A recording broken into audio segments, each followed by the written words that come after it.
नमस्ते, Robin Shreshtha here today. आज मैं एक drama side find movie plan 75 की व्याख्या करने जा रहा हूँ। फिल्म जापान में खुलती है, जहाँ एक युवा व्यक्ति एक वृद्धाश्रम में कैमरा और बंदूक के साथ प्रवेश करता है। वह सभी निवासियों को बेरहमी से मार देता है और फिर अकल्पनीय करने के लिए बैठता है। ट्रिगर खींचने से पहले वह कैमरे पर एक अंतिम संदेश रिकॉर्ड करता है। वह कहता है कि जापान की वृद्धावस्था की समस्या बढ़ती जा रही है और इससे देश की अर्थव्यवस्था पर भारी दबाव पड़ रहा है। इस समस्या का बोझ युवा पीढ़ी पर पड़ रहा है। वह उम्मीद करता है कि उसके कृत्य समाज को वरिष्ठ नागरिकों के मुद्दे पर ध्यान देने के लिए प्रेरित करेंगे। इस संदेश के साथ वह ट्रिगर खींचता है और अपनी जान ले लेता है। इसके बाद इस घटना से पूरे देश में बड़ा हंगामा मच जाता है। सरकार भी अंततः वृद्धावस्था की समस्या पर ध्यान देना शुरू करती है। कई प्रस्तावों के बाद वे प्लान 75 की घोषणा करते हैं, एक नीति जो 75 वर्ष से अधिक उम्र के लोगों को इच्छा मृत्यु का अधिकार देती है। इसके अलावा इन वृद्ध लोगों को उनके अंतिम दिनों को आरामदायक बनाने के लिए 1 लाख येन का भत्ता दिया जाएगा। यह भत्ता मुझे कनाडा में एक सप्ताह के लिए किराने का सामान भी नहीं दिलाएगा। अगले दृश्य में हम 78 साल की महिला मी से मिलते हैं। अपनी उम्र के बावजूद वह अभी भी एक होटल में क्लीनर के रूप में काम करती है। उसकी दिनचर्या में काम करना, अपने उम्र के सहकर्मियों के साथ समय बिताना और फिर अकेले घर लौटना शामिल है।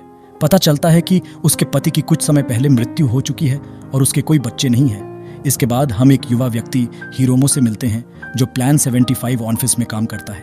वह एक वृद्ध महिला से मिलता है जो इस नीति के बारे में पूछने आई है।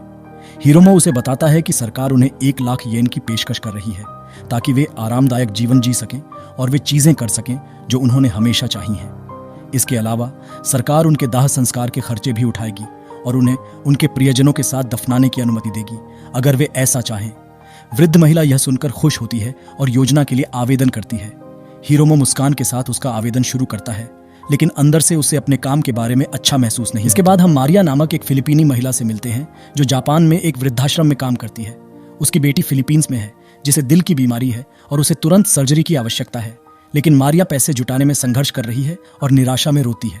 दृश्य फिर से मी और उसके दोस्तों को दिखाता है, जो वीकेंड पर कराओके में समय बिता रहे हैं।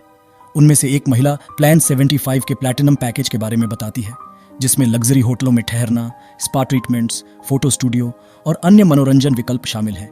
वह कहती है कि हम सभी को एक दिन मरना ही है और यह एक सुंदर तरीका है। महिला यह भी दावा करती है कि यह भविष्य में उसके पोते पोतियों के लिए सोचने वाली बात है। कराओके के बाद मी अपनी दोस्त इनको के घर रात बिताने जाती है। सोने की तैयारी करते हुए इनको खुलासा करती है कि उसकी बेटी ने कई सालों से उससे संपर्क नहीं किया है। वह दावा करती है कि बच्चों और पोते पोतियों के होने के बावजूद वह खुद को बहुत अकेला महसूस करती है। मी जवाब देती है कि इस दुनिया में हर कोई अकेला महसूस करता है और उसे सांत्वना देती है। दोनों महिलाएं फिर हाथ पकड़कर सो जाती हैं। दूसरी ओर हम देखते हैं कि मारिया चर्च में अन्य विश्वासियों के साथ गाना गा रही है। दोपहर के भोजन के दौरान वह खड़ी होती है और अपनी बेटी की तस्वीर दिखाती है। वह बताती है कि उसकी बेटी को जन्मजात हृदय रोग है और उसे तत्काल सर्जरी की आवश्यकता है। मारिया मदद की गुहार लगाती है और शुक्र है कि कुछ दयालु लोग उसके लिए चंदा इकट्ठा करने के लिए सहमत होते हैं। बाद में एक महिला मारिया के पास आती है और उसे प्लान 75 ऑफिस में एक नौकरी की पेशकश करती है। वेतन उसकी वर्तमान स्थिति से काफी अधिक है। हालांकि भूमिका के बारे में विवरण अस्पष्ट है। पैसे की सख्त जरूरत में मारिया नौकरी लेने के लिए सहमत हो जाती है, भले ही उसे विवरण की परवाह न हो। इस बीच हिरोमो एक और वृद्ध व्यक्ति से मिलता है, जो प्लान 75 के लिए आवेदन करने आया है। हालांकि वह यह देखकर चौंक जाता है कि वृद्ध व्यक्ति कोई और नहीं बल्कि उसका अपना अंकल है। हिरोमो अपना परिचय देता है, लेकिन वृद्ध व्यक्ति स्तब्ध है और कुछ भी कहने में असमर्थ है। बाद में वह अपने मैनेजर से अपने अंकल से मिलने के बारे में बात करता है। वह बताता है कि 20 साल बाद उनकी मुलाकात हुई और उसके अंकल ने उसके पिता के अंतिम संस्कार में भी भाग नहीं लिया। मैनेजर कहता है कि उसके लिए इस मामले को संभालना मुश्किल होगा और सुझाव देता है कि वह इसे किसी सहकर्मी को सौंप दे, जिससे हिरोमो सहमत हो जाता है। एक अन्य दृश्य में मी और उसके दोस्तों को नौकरी से निकाल दिया जाता है, क्योंकि होटल नहीं चाहता कि वृद्ध कर्मचारी नौकरी पर ही मर जाएं। जबकि वे अपना सामान पैक कर रही होती हैं, मी अपने दोस्तों से पूछती है कि वे आगे कहाँ जाएंगी और वे सभी कहती हैं कि वे अपने बच्चों या पोते पोतियों के साथ रहेंगी। मी यह सुनकर थोड़ी उदास हो जाती है, क्योंकि उसके कोई रिश्तेदार या बच्चे नहीं हैं। उसे यह भी पता चलता है कि उसकी इमारत को ध्वस्त करने का नोटिस दिया गया है, जिससे उसकी स्थिति और भी बदतर हो जाती है। इसके बाद बूढ़ी महिला अपना पूरा दिन नई नौकरी की तलाश में बिताती है, लेकिन कोई भी उसे काम पर रखने के लिए तैयार नहीं है।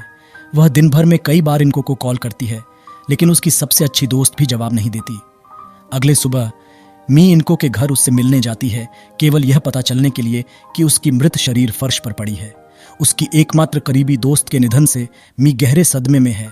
इस बीच हिरोमो अपने अंकल से मिलने के बाद से बेचैन महसूस कर रहा है, इसलिए वह अपने अंकल के घर जाकर कुछ समय साथ बिताने का फैसला करता है। वे अपनी जिंदगी के बारे में बात करते हैं और हिरोमो को मेज पर एक रक्तदान रिकॉर्ड बुक मिलती है। उसके अंकल बताते हैं कि उन्होंने देश के विभिन्न शहरों में एक निर्माण श्रमिक के रूप में काम किया और जब भी वे किसी नए स्थान पर गए तो उन्होंने रक्तदान किया।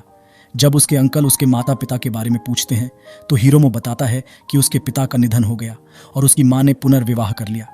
डिनर के बाद वह बर्तन धोने में मदद करता है जबकि उसके अंकल टीवी के सामने बैठते हैं।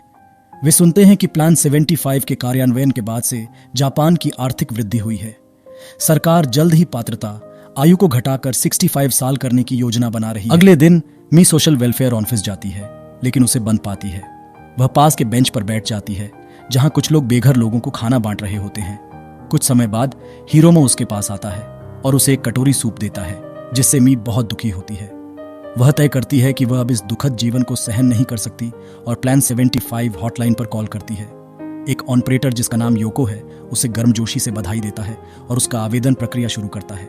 वह मी को यह भी आश्वासन देती है कि वे अब से नियमित संपर्क में रहेंगे। दूसरी ओर हम देखते हैं कि मारिया प्लान 75 सुविधा में काम कर रही है। उसका काम उन मृत लोगों की चीजों को व्यवस्थित करना है जिनका कोई परिवार नहीं है और उन्हें दाह संस्कार के लिए तैयार करना है। काम करते समय उसका सहकर्मी एक मृत व्यक्ति की महंगी घड़ी लेता है। मारिया इसे लेने से मना करती है लेकिन वह आदमी जोर देता है कि मृत लोग अब नहीं रहे और ये चीजें वैसे भी फेंक दी जाएंगी। ये सुनकर मारिया अपनी बेटी के बारे में सोचती है और अनिच्छा से घड़ी को स्वीकार कर लेती है।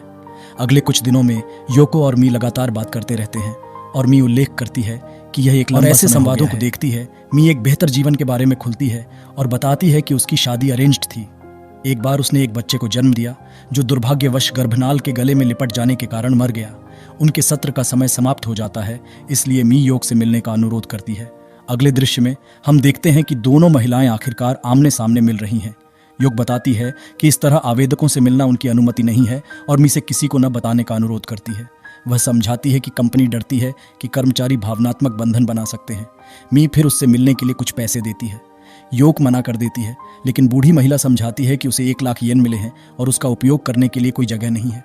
थोड़ी झिझक के बाद योग पैसे स्वीकार कर लेती है और वे शाम को चैटिंग और बॉलिंग में बिताते हैं। ये मजेदार है लेकिन योग को निश्चित रूप से इसके लिए निकाला जाने वाला है। दूसरी ओर हिरोमो प्लान 75 पहल के लिए फ्लायर बांट रहा है लेकिन यह कुछ लोगों को गुस्सा दिलाता है और वे कचरा फेंकने लगते हैं। हिरोमो फिर अपने ऑफिस लौटता है जहां उसे पता चलता है कि जिन व्यक्तियों के परिवार नहीं है उनके राख को औद्योगिक कचरे के रूप में फेंक दिया जाता है। यह उसे बहुत परेशान करता है और उसे यह सोचने पर मजबूर करता है कि क्या वह ऐसे कार्यक्रम का हिस्सा बनकर गलती कर रहा है। दृश्य फिर मी की ओर कटता है जो योग से अपनी हालिया यात्रा और फैंसी सुशी के बारे में खुशी खुशी बात कर रही है लेकिन योग बातचीत के दौरान उदास दिखती है। जब उससे पूछा जाता है कि उसे क्या परेशान कर रहा है तो योग बताती है कि यह उनकी आखिरी कॉल है। वह मी को याद दिलाती है कि वह कल मर जाएगी और उससे दरवाजा खुला छोड़ने का अनुरोध करती है ताकि कर्मचारी उसके घर की सफाई कर सके। नरम आवाज में योग कहती है कि अगर वह चाहें तो किसी भी समय पीछे हट सकती हैं। हालांकि मी ने अपना मन बना लिया है और उसके साथ चैट करने के लिए धन्यवाद देती है। कॉल के बाद योग बेचैन महसूस करती है क्योंकि वह नहीं चाहती कि बूढ़ी महिला मरे। वह मी को अपने व्यक्तिगत नंबर से कॉल करती है लेकिन मी ने पहले ही अपना फोन डिस्कनेक्ट कर दिया है। अगले सुबह मी जल्दी उठती है और अपना अपार्टमेंट साफ करती है। वह अपनी बालकनी से आखिरी बार सूर्योदय देखती है और दुनिया को अलविदा कहने की तैयारी करती है। जल्द ही वह घर छोड़ती है और पार्क में बच्चों को खेलते हुए देखती है। फिर वह बस पकड़ती है और प्लान 75 सुविधा की ओर बढ़ती है ताकि अपनी जिंदगी को समाप्त कर सके। दूसरी ओर हिरोमो अपने अंकल के घर पहुंचता है जो भी आज मरने के लिए निर्धारित है। वे एक रेस्टोरेंट में चुपचाप लंच करते हैं। जब हिरोमो अपने हाथ धोकर लौटता है तो वह देखता है कि उसका अंकल एक वाइन ग्लास पकड़े हुए है और भावशून्य स्थिति में है, मानो उसकी आत्मा खो गई हो। फिर वे सुविधा की ओर बढ़ते हैं लेकिन अंकल अचानक उल्टी करने लगते हैं। हिरोमो पूछता है कि क्या वह घर लौटना चाहते हैं लेकिन बूढ़ा आदमी मना कर देता है। थोड़ी देर बाद वे सुविधा पर पहुंचते हैं जहां हिरोमो अपने अंकल को छोड़कर जाने लगता है। मी पहले से ही बिस्तर में है और कुछ परीक्षणों से गुजर रही है। थोड़ी देर बाद उसकी नजर हिरोमो के अंकल पर पड़ती है जो उसके बगल वाले बिस्तर पर है और देखती है कि उसकी जिंदगी निकल रही है। यह देखकर मी इतनी डर जाती है कि उसे एहसास होता है कि वह जीना चाहती है। दूसरी ओर हिरोमो घर जा रहा होता है जब वह अपने अंकल के बारे में सोचते हुए बेचैन हो जाता है। अचानक उसका मन बदल जाता है और वह उसे देखने के लिए सुविधा पर लौटता है। हालांकि जब तक वह पहुंचता है उसे पता चलता है कि उसके अंकल का निधन हो चुका है। इस बीच मी बिस्तर में बैठी होती है, यह निर्णय लेकर कि वह अपनी जिंदगी समाप्त नहीं करेगी। इसके बाद हिरोमो को याद आता है कि जिन लोगों के पास परिवार नहीं होता उनकी राख को कचरे की तरह फेंक दिया जाता है। वह तय करता है कि वह यह अपने अंकल के साथ नहीं होने देगा और उसे एक गरिमापूर्ण विदाई देने का फैसला करता है। कुछ समय बाद मारिया आती है और हिरोमो को अपने अंकल के शरीर को चुराने की कोशिश करते हुए देखती है। उसे रोकने के बजाय मारिया उसकी स्थिति को समझती है और शरीर को कार में लोड करने में उसकी मदद करती है। हिरोमो वहां से निकल जाता है और अंतिम संस्कार सेवा बुक करने की कोशिश करता है। उसे बताया जाता है कि केवल 4 दिनों बाद की तारीख उपलब्ध है, जिससे वह निराश हो जाता है। लेकिन फिर उसे पता चलता है कि 1 घंटे में एक स्लॉट खाली है और उसे जल्दी करना हो। हिरोमो तुरंत आरक्षण की पुष्टि करता है और जितनी जल्दी हो सके वहां से चला जाता है। हालांकि उसे अत्यधिक गति के कारण एक पुलिस अधिकारी द्वारा रोक दिया जाता है। जब अधिकारी ने बूढ़े आदमी के बारे में पूछा तो हिरोमो बताता है कि वह उसका अंकल है। अधिकारी को कोई शक नहीं होता और मान लेता है कि बूढ़ा आदमी सो रहा होगा। वापस सुविधा में मारिया एक मृत व्यक्ति की चीजों को साफ कर रही होती है जब वह गलती से नकदी से भरा एक छोटा बैग पाती है। इससे वह बहुत भावुक हो जाती है क्योंकि इसका मतलब है कि वह आखिरकार अपनी बेटी की सर्जरी करवा सकती है। दूसरी ओर मी चुपके से सुविधा से बाहर निकल जाती है और पास के पहाड़ की ओर जाती है। वहां वह सूर्यास्त देखती है और वही गाना गाती है जो उसने अपने दोस्तों के साथ कराओके में गाया था। अधिक वीडियो के लिए सब्सक्राइब करें